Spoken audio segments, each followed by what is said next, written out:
Hello बच्चों, M के study point में आप लोगों का एक बार फिर से स्वागत है। आज के इस वीडियो में हम लोग पढ़ेंगे कबीर दास द्वारा रचित साखी क्लास 12 सेमेस्टर 3 के पहली कविता है। और इस कविता को पढ़ने से पहले हम जो है इनके जो है कवि यानी कबीर दास के जीवन परिचय को पढ़ेंगे, क्योंकि कबीर दास का जीवन परिचय बहुत ही इम्पोर्टेंट हो जाता है सेमेस्टर 3 के लिए। इसलिए हम लोग जितना कविता पर ध्यान देंगे उतना ही और उससे ज़्यादा हमें कवि परिचय पर ध्यान देना होगा। तो सबसे पहले यहाँ पर हम लोग जो है स्टूडेंट्स देखते हैं कबीर दास जी के जीवन परिचय के बारे में। कबीर दास का जन्म कब हुआ यह ठीक ज्ञात नहीं है, परंतु ऐसा माना जाता है कि उनका जन्म 12वीं से 15वीं शताब्दी में हुआ था। काशी में हुआ था, जो कि वाराणसी में है। कबीर के जीवन से संबंधित कई सारी बातें प्रचलित हैं। पहली बात तो ये थी कि उनका जन्म एक विधवा ब्राह्मणी के गर्भ से हुआ था, जिसको उस ब्राह्मणी ने जन्म के उपरांत ही लहरतारा झील में बहा दिया। नीरू एवं नीमा नाम का एक जुलाहा दंपत्ति, मुसलमान जुलाहा दंपत्ति, जो इस झील के किनारे आते हैं और उनको ये बच्चा मिल जाता है। उन्होंने ही जो है कबीर दास का पालन पोषण किया। कबीर के गुरु का नाम संत स्वामी रामानंद था। कबीर का जो है विवाह लोई नामक महिला से हुआ था, जिनसे इन्हें कमाल एवं कमाली के रूप में 2 संतान प्राप्त हुए। कबीर पढ़े लिखे नहीं थे। उन्होंने खुद स्वयं से कहा था, मसी कागद छियो नाही, कलम गह्यो नहीं हाथ, जिससे ये ज्ञात हो जाता है कि उन्होंने अपनी रचनाओं को नहीं लिखा है खुद से। इसके पश्चात भी उनकी वाणी से कहे गए अनमोल वचनों के संग्रह रूप का कई प्रमुख ग्रंथों में उल्लेख मिलता है। ऐसा माना जाता है कि बाद में उनके शिष्यों ने उनके वचनों का संग्रह बीजक में किया। बीजक नामक ग्रंथ में उनके संग्रह किए गए सारे जो है रचनाओं का। संत कबीर दास की भाषा बहुत सरल थी।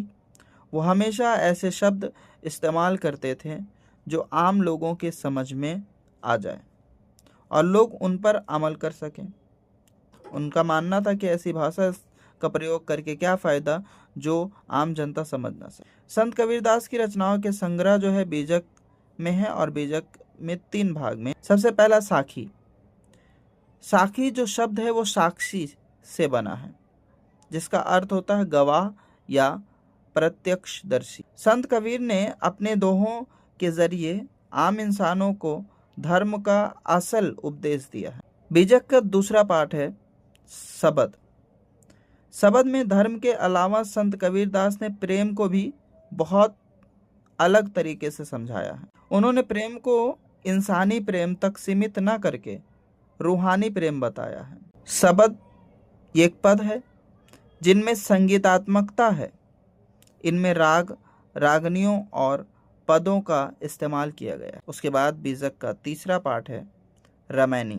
रामायणी चौपाई छंद में लिखी जाती है।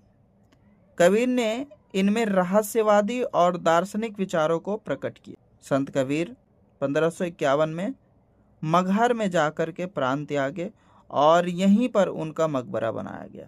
मगहर में ही कबीरदास का मकबरा है। तो बच्चों, हम लोगों ने कबीरदास के जीवन के परिचय को पढ़ लिया है और समझ लिया है। और यहाँ जो भी चीज़ आए हैं, जैसे उनका जन्म, उनके मृत्यु और साथ ही साथ उनके गुरु और उनके पत्नी और बच्चों के नाम के साथ, ये सारे इंपॉर्टेंट जो चीज़ हैं इनको याद रखिएगा, क्योंकि यहाँ से आपके एमसीक्यू क्वेश्चंस बनने के चांसेस बहुत ज़्यादा हो जाते हैं। तो बच्चों, देखते हैं कि कबीरदास अपने साखी में क्या बताना चाहते हैं। तो सबसे पहले कबीरदास अपने पहली साखी में जो है लिखते हैं कि माटी का एक नाग बना के पूजे लोग लुगाया, जिंदा नाग जब घर में निकले ले लाठी धमकाया। यानी प्रस्तुत साखी के माध्यम से या दोहों के माध्यम से कबीरदास जो है अंधविश्वास और दिखावे के बारे में, बल्कि अंधविश्वास और दिखावे को दूर करने के लिए उसकी आलोचना करते हैं और कहते हैं कि लोग मिट्टी जो होता है, मिट्टी का नाग बनाते हैं और नाग बनाकर उसकी पूजा करते हैं, जबकि उस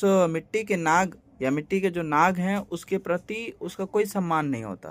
क्योंकि जब असली नाग घर में आता है तो वही इंसान जो मिट्टी के नाग बनाकर पूजा करते थे, वही इंसान उस डंडा लेकर के उसे भगाता है। इसे यह दर्शाते हैं कि लोग दिखावे के लिए पूजा करते हैं, वास्तविक स्थिति में उनको उस नाग से किसी प्रकार की जो है लगाव नहीं रहती है। यानी वो दिखावे की पूजा सिर्फ करते हैं और असली में जब वो खतरा आ जाता है उनके सामने तो वो उसी नाग को टालने की कोशिश करते थे। उसके बाद देखते हैं कि कबीरदास दूसरे जो है साखी के माध्यम से क्या बताने की कोशिश करते हैं।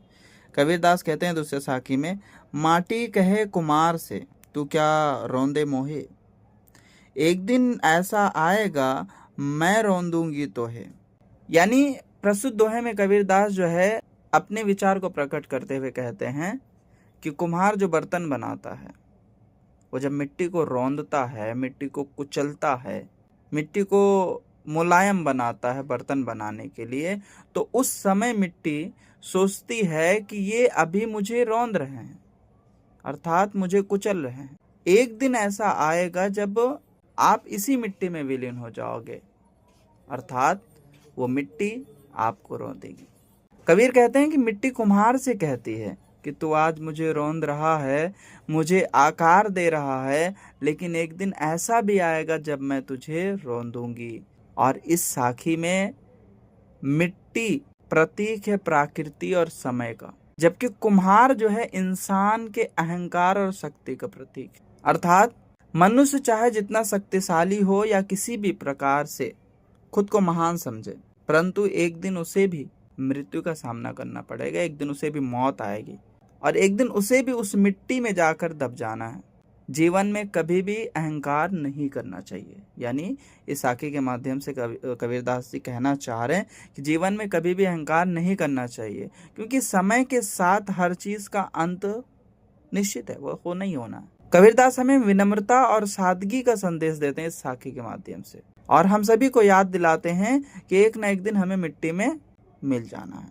तो उम्मीद है स्टूडेंट्स कि आपको दूसरी साखी भी अच्छे से समझ में आई होगी। चलते हैं, देखते हैं कि तीसरे साखी में कबीरदास जी क्या कहना चाहते हैं। कबीरदास जी कह रहे, तीरथ गए से एक फल, संत मिले फल चार, सदगुरु मिले अनेक फल, कहे कबीर विचार। कबीरदास जी कह रहे हैं इस दोहे में कि तीर्थ यात्रा करने से केवल एक फल मिलता है, जबकि संत की प्राप्ति से 4 फल मिलता है, सदगुरु की प्राप्ति से अनगिनत फल मिलते हैं। अर्थात तीर्थ यात्रा करने से व्यक्ति केवल एक फल मिलता है, जो कि वह एक पवित्र स्थान पर जाता है और जिसके कारण वो पवित्र हो जाता है और यात्रा का अनुभव मिलता है। संत मिलने से व्यक्ति को 4 फल मिलते हैं, धर्म, अर्थ, काम और मोक्ष। लेकिन संत व्यक्ति को सही मार्ग दिखाता है, जिससे उसे धर्म और मोक्ष की प्राप्ति होती है। आगे कवि कहते हैं, सदगुरु से मिलने से व्यक्ति को अनगिनत फल मिलते हैं। सदगुरु उसे ज्ञान और समझ प्रदान कराते हैं, जिससे वह जीवन के सही रास्ते पर चल सकता है। यानी कबीरदास जी का कहना है कि संत और सदगुरु की प्राप्ति तीर्थ यात्रा की तुलना में अधिक महत्वपूर्ण है। यानी हमें इनकी प्राप्ति तीर्थ यात्रा से पहले देखना चाहिए। सदगुरु की प्राप्ति से व्यक्ति के जीवन में अनंत फल मिलते हैं, मतलब अनगिनत फल मिलता है। यानी हमें सदगुरु की प्राप्ति करनी चाहिए, और अगर सदगुरु की प्राप्ति हो गई तो हमें उनसे कभी भी बिछड़ना नहीं चाहिए। चलिए देखते हैं कि कबीरदास जी अपने चौथे साखी में क्या कहना चाहते हैं। कहते हैं, सदगुरु की महिमा अनंत, अनंत किया उपकार, लोचन अनंत उघारिया और अनंत दिखावन हार। यानी उपकार का मतलब, आप यहाँ पर कुछ कठिन शब्दार्थ है आप लिख सकते हैं। उपकार का मतलब होता है उपकार, उघारिया का मतलब होता है खोलना या फिर दिखाना, दिखावन हार का मतलब होता है ज्ञान या सत्य दिखाना। इस दोहे में कबीरदास जी कहते हैं कि अपने ऊपर गुरु द्वारा किए गए उपकार पर ध्यान दो, कि किस तरह गुरु ने मेरी आंखों को खोलकर सत्य का दर्शन करवाया। यानी किस तरह से गुरु मेरे अज्ञानता को दूर करते हैं और हमें सच्चाई का रास्ता दिखाते हैं। तो इसी के साथ जो है सदगुरु के बारे में कबीरदास जी कहते हैं कि सदगुरु की महिमा का कोई बराबरी नहीं है, कोई भी अंत नहीं है, अर्थात असीमित है। सदगुरु की महिमा असीमित है, अनलिमिटेड है, क्योंकि उन्होंने मेरे ऊपर बहुत से उपकार किए हैं। अनंत उपकार यानी बहुत सारे उन्होंने उपकार किए हैं। कबीरदास जी कहते हैं कि माया के कारण मेरी आंखें बंद पड़ी थी और सत्य मुझे दिखाई नहीं दे रहा था, क्योंकि मोह माया में डूबा हुआ था। सदगुरु ने मेरी आंखों को खोला और मुझे सत्य दिखाया, जो सच्चाई है उसका सामना करवाया।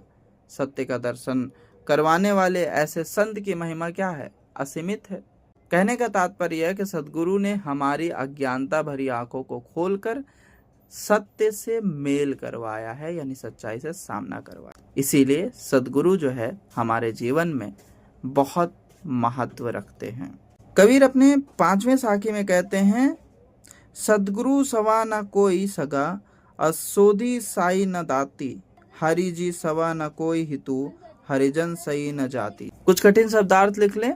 सदगुरु तो पता ही है, सवा का मतलब है समान या उनके तरह, सोधी विद्वान, और दाती लिखते हैं दानी या देने वाला, हरिजन लिख सकते हैं भक्त। तो प्रस्तुत साखी के माध्यम से कबीर क्या कहते हैं? कबीर कहते हैं सदगुरु के समान कोई अपना सगा नहीं है, यानी अपना सगा सबसे खास अगर कोई है तो वो सदगुरु है, उसके समान कोई नहीं।